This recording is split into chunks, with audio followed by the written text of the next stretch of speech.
à force de me reprocher d'être moi-même et de vouloir m'adapter, je me suis grave perdue. Parce que du coup, je suis un peu là en mode, mais attends, en fait, c'est quoi vraiment tes valeurs? Qu'est-ce que t'aimes? Plein de questionnements que j'ai ces derniers temps sur mon identité, sur qui je suis. Et j'ai l'impression que c'est un peu la vibe de la vingtaine. Attendez, quoi? Pendant que je filme cette vidéo, je suis en train de mettre le match France-Angleterre. Comment ça, l'Angleterre qui marque au bout de 2 minutes 30, ça va pas ou quoi? Les gars, en fait je me suis dit vas-y, ça va être un match tranquillou, je peux faire une vidéo en même temps, mais si il se passe des dingueries à chaque minute comme ça va être... En fait, j'ai filmé une vidéo tout à l'heure, et littéralement ça ressemblait juste à une séance de thérapie de moi-même, et je me suis dit, il y a plein de choses hyper intéressantes, mais on s'y perd, donc je vais refaire un peu une vidéo. En plus là on est dans une ambiance archi chill, j'aime trop, j'ai allumé une petite bougie et tout. Bougie, attendez, je vais vous le montrer, qui est en PLS, je sais pas si vous voyez, elle est toute tordue, c'est à cause de la canicule. Voilà. Tout simplement. Donc, j'avais en fait envie de parler un peu de ce que ça fait d'être dans la vingtaine, enfin un peu mes pensées du moment. Tout à l'heure je suis allée faire du shopping, j'aime mon corps en vrai, mais j'ai du mal à l'habiller. Le nombre de vêtements que je n'achète pas parce que je trouve que ça me met pas en valeur. Et il y a plein de choses que j'aimerais mettre mais je trouve que ça me va pas. Et je pense qu'il y a beaucoup de choses c'est dans la tête plus que réel, tu vois. Et en fait j'ai eu cette pensée de me dire mais en fait à 70 ans, c'est sûr que je me dirais oh non c'est bon, tout ressource, j'ai eu peur. C'est sûr qu'à 70 ans je me dirais mais en fait tu aurais dû acheter ces vêtements. Parce que ton corps était fou. Je veux dire, j'ai 22 ans, j'aurais jamais le corps aussi tonique que maintenant, aussi bien formé. Et non pas que je peux pas acheter les vêtements à 70 ans parce que j'ai un corps de 70 ans, je ferais bien ce que j'ai envie de faire. Mais ce que je veux dire, c'est qu'il faut profiter de mon corps de 20 ans. Et en fait, j'ai transposé ça à juste, il faut que je profite de ma vingtaine. Et donc j'avais envie de reparler de la vingtaine, de qu'est-ce que c'est d'être dans la vingtaine, tu vois. Il y a un an, je rentrais d'Erasmus, et en septembre, je déménageais à Paris. Et donc j'étais un peu dans un entre-deux de... Je sais pas ce que je veux, je sais pas qui je suis. Tu sais, tu rentres d'un Erasmus où t'as vécu plein de trucs et tout, et t'es un peu là en mode, ok, donc là c'est un nouveau chapitre de ma vie, qu'est-ce que je suis, qu'est-ce que je fais, tu vois. Et en fait, c'est hyper drôle parce que j'ai eu la même crise existentielle là, en juin, où j'étais là en mode, mais qui je suis? Quelle est mon identité? Et j'ai l'impression que c'est un peu la vibe de la vingtaine, tu vois. C'est un peu ce que, tu sais, quand je parle à des gens un peu plus âgés qui me disent, si tu kiffes ta vingtaine, ta trentaine, girl, tu vas adorer. Parce que je pense que, tu sais, t'es un peu plus stable financièrement et tout, donc tu peux vraiment kiffer. Mais je trouve que c'est vraiment ce truc de qui ressort de dans la vingtaine tu te cherches et dans la trentaine peut-être que tu sais un peu plus qui t'es et tu t'en fous peut-être un peu plus, mais c'est fou à quel point je trouve que là en ce moment je trouve que je me compare beaucoup plus aux autres que j'ai pu le faire quand je sais pas j'étais au lycée et tout, alors que je sais pas dans l'imaginaire j'ai l'impression qu'on se dit qu'on se compare plus quand on est plus jeune, alors que moi j'ai vraiment l'impression que en ce moment en fait je suis grave en train de remettre tout en question de ce que je veux, parce qu'en fait je pense que c'est juste le passage à l'âge adulte, mais genre adulte confirmé, tu vois ce que je veux dire, dans le sens où oui, avant tu te poses un peu la question de ton futur, de ce à quoi t'aspires, et là j'ai l'impression que ça devient concret, tu vois ce que je veux dire. Et en fait c'est fou parce que je pense que j'ai rencontré tellement de gens différents ces derniers temps, et en fait j'ai toujours été une personne qui m'adapte énormément à mon environnement, que j'en suis venue à me dire mais en fait qui je suis depuis le début, genre là depuis que je sais pas 13-14 ans, parce qu'en fait je suis passée par tellement de phases dans ma vie, vraiment fallait être là, hein. Fallait être là, fallait voir. Je pense que même sur mon compte Instagram, on peut voir toutes les phases d'identité que j'ai eues, de recherche d'identité de qui je suis. Et en fait, à chaque fois, c'est juste que je m'adaptais énormément dans l'environnement dans lequel j'étais. Et là, tu vas me dire jusque-là, rien d'anormal. Et je pense que, tu vois, entre une personne qui en soi a grandi dans le même milieu, bah forcément que son identité elle a été stable, elle a été non changeante, ou en tout cas elle a évolué, mais elle n'a pas changé du tout au tout. Et moi c'est vrai que j'ai quand même déménagé plusieurs fois, j'ai changé d'établissement scolaire, etc., de cadre de vie, bref. Donc ça fait que, en fait, j'ai changé d'environnement de ouf, et donc mon identité elle a évolué, mais elle a aussi énormément changé. C'est-à-dire que vraiment si tu reprends moi quand j'avais 16-17 ans, j'étais en mode mini frange, gros eyeliner, tu me prends aujourd'hui, je pense que ça se voit, je pense qu'on est plus vraiment sur la même DA et tout. Ça m'a grave fait poser une question sur mais qui je suis, et qu'est-ce que je veux, et qu'est-ce que j'aime, et c'est quoi mes limites. Parce que du coup je me suis rendu compte, vraiment un truc dans lequel je navigue là depuis plusieurs mois, c'est un peu que je me reproche un peu d'être moi-même, et ça me fait chier de pas réussir à être moi-même avec mes proches. Alors pas tous, mais avec certaines personnes. Et je me suis dit mais en fait c'est parce que en vrai t'essaies de t'adapter un peu à tout le monde parce que t'as envie un peu de fit in, t'as un peu envie de bah qu'on t'aime, normal. Bien sûr il faut vivre pour soi, il faut que son avis compte avant celui des gens parce que personne ne se connaît mieux que toi tu te connais, tu vois. Mais c'est faux de dire qu'on ne vit pas pour le regard des autres, on vit tous un peu pour le regard des autres, pour même le regard de tes proches, tu vois, enfin c'est pas malsain, je dirais. Par contre, l'Angleterre, ça y est là. Stop. En fait, c'est un sentiment assez étrange. Je pense que bon, voilà, on passe tous par des phases un peu comme ça, dans un sens où Et du coup, je pense que tu vois, le côté un peu vestimentaire, c'est un peu bête, mais je pense que ça vient parler de ça aussi. C'est-à-dire qu'en ce moment, je suis un peu là en mode, je sais pas comment m'habiller. Et en fait, pour moi, tu vois, s'habiller, c'est un peu, c'est une extension de la personnalité. C'est-à-dire que c'est comment tu te présentes au monde. C'est un peu, tu vois, si t'es un peu extravagant, est-ce que t'es plutôt réservé, plutôt discret dans tes habits, est-ce que tu vas oser des choses, est-ce que t'es assez classique. En fait, ça veut dire plein de choses en vrai, la façon dont tu t'habilles. C'est vraiment un truc que je devrais refaire, c'est que j'ai vraiment arrêté d'écrire depuis quelques mois et tout, alors qu'avant j'écrivais vraiment tous les jours, et je pense que ça aide vraiment déjà, de 1, à vider ses pensées, et parce que j'étais tombée sur une vidéo, c'était un fait genre scientifique, biologique, bref, c'était un vrai fait, tu vois, prouvé, que, en fait, tu peux avoir une pensée, par exemple là je peux penser quelque chose aujourd'hui, mais en fait, si ça se trouve, je l'ai pensé il y a 2 semaines, juste j'ai oublié que je l'avais pensé il y a 2 semaines, et donc là, quand je le pense, j'ai l'impression de le penser pour la première fois. Ce qui est fou, en vrai. Parce qu'on a tellement de pensées au quotidien, forcément, qu'il y en a, t'as l'impression que c'est la première fois, alors qu'en fait, pas du tout. Alors que si tu notes justement tes pensées, en fait, tu te rappelles de plein de choses que tu devais faire, ou alors des idées que t'as eues. Et ça, je pense que c'est le vrai truc que tout le monde, en vrai, devrait faire. Noter un peu les idées, un peu les trucs qui leur viennent à l'esprit. Donc voilà, ça, c'était pour le côté un peu plus identitaire, etc. Après, franchement, en 1 an, j'ai l'impression d'avoir grave appris. En fait, je trouve ça tellement fou. J'ai vraiment remarqué ça cette année, plus que les années précédentes. C'est que vraiment, à chaque fois, je me dis, punaise, il y a 1 semaine, j'étais pas du tout la personne que je suis aujourd'hui. Non, j'abuse un peu, je suis un peu marseillaise. Dans le sens où, en 3 jours, il peut se passer tellement de choses. Je pense que une des leçons aussi que j'ai appris il y a pas longtemps, c'est vraiment de se détacher des choses. Mais réellement. C'est-à-dire que je pense que ça ne choquera personne si on regarde un peu mes vidéos et tout machin, que en vrai j'aime bien réfléchir, j'aime bien comprendre les choses. J'aime pas cette phrase, j'adore réfléchir. Ok meuf, top ta vie. Comprendre les gens, comprendre pourquoi on pense ça.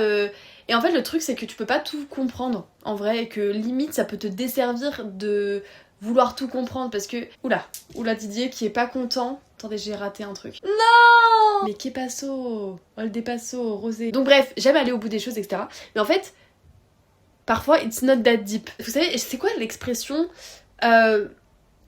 simple et heureux? Non, je sais plus. C'est un heureux... Un bête heureux. Moi, t'es dans l'intellectualisation. Compliqué.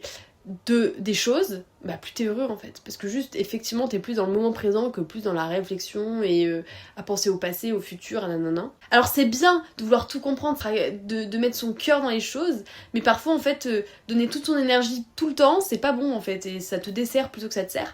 Et donc même, vous voyez, dans le côté plus du coup, trouble du comportement alimentaire. J'ai vraiment eu un énorme détachement suite à des discussions, etc., qui m'ont fait un peu réaliser certaines choses, de me dire...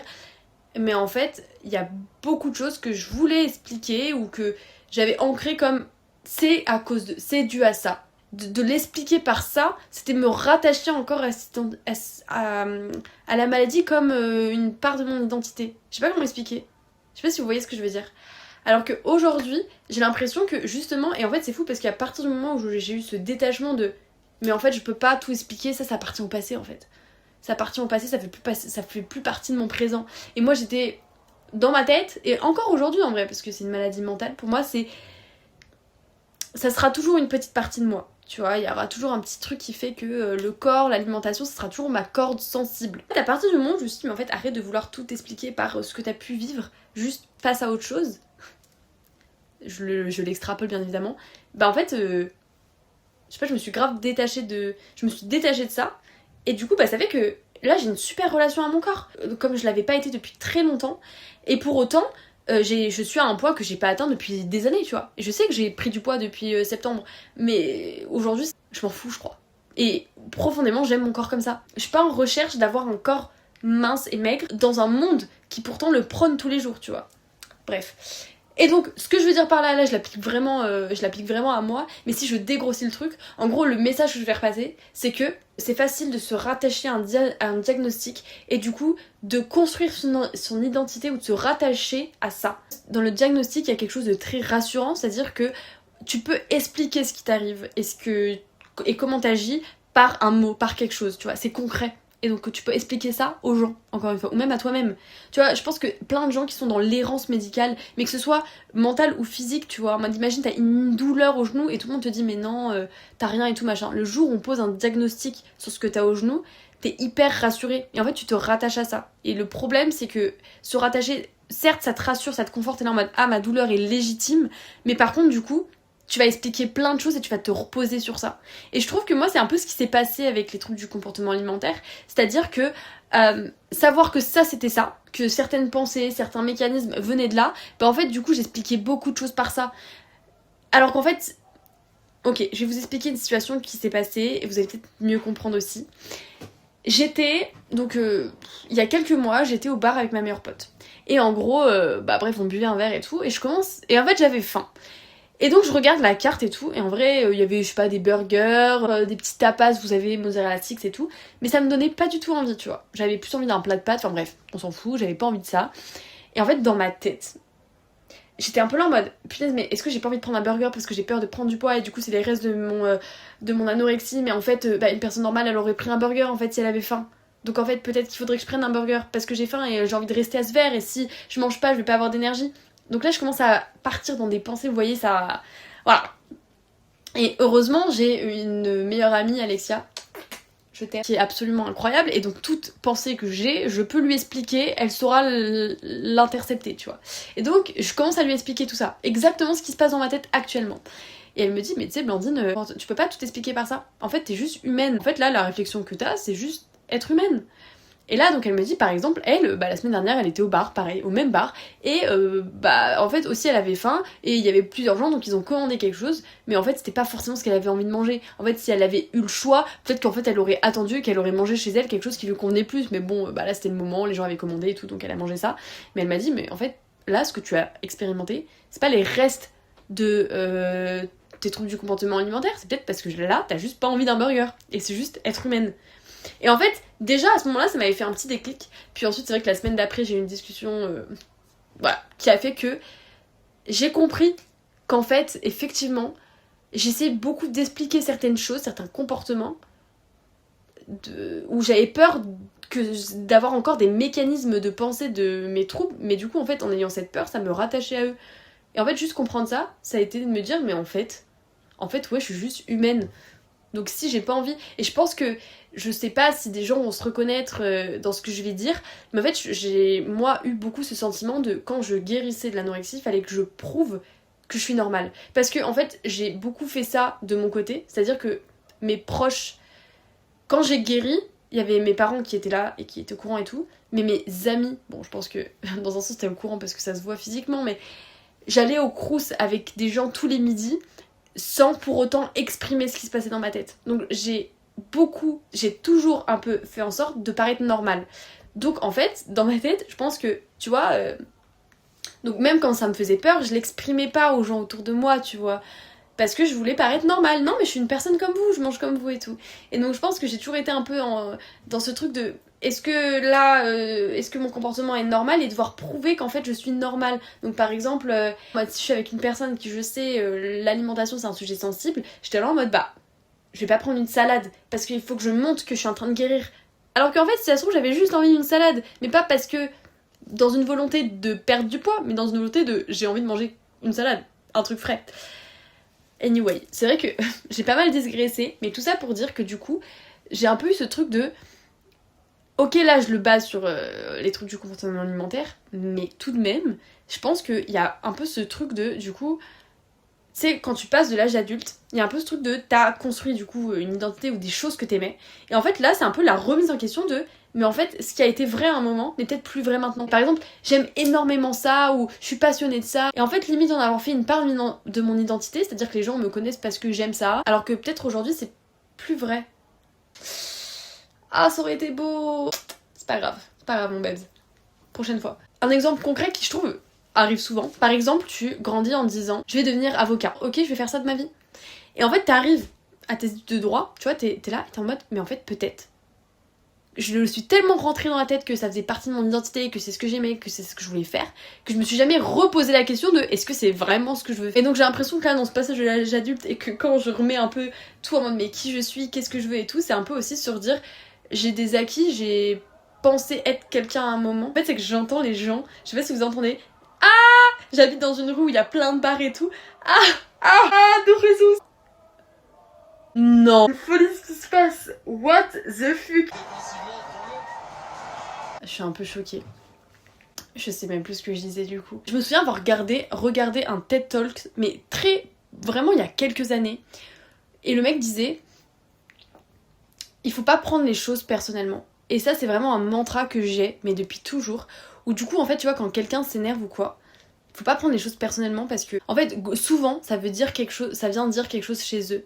C'est-à-dire que si quelqu'un vient te faire un reproche, si machin, on est le miroir des autres, tu vois. C'est pour ça que même moi quand je m'énerve, quand je suis un peu jalouse, quand j'envie quelque chose chez quelqu'un et tout, je réfléchis en me disant mais en fait qu'est-ce que ça vient dire vraiment chez toi en fait. Et en fait ça aide de ouf à se détacher, de se dire en fait en vrai on est tous égocentrés, on vit tous par rapport à notre prisme. Et je sais à quel point c'est compliqué de se détacher des choses, même que tu vois, ce soit d'une personne, d'une relation peut-être que t'as vécue qui t'a blessé et tout. Mais je pense que vraiment, j'ai appris ça quoi, ces dernières semaines, c'est vraiment de se dire, mais en fait, vivre dans le moment présent.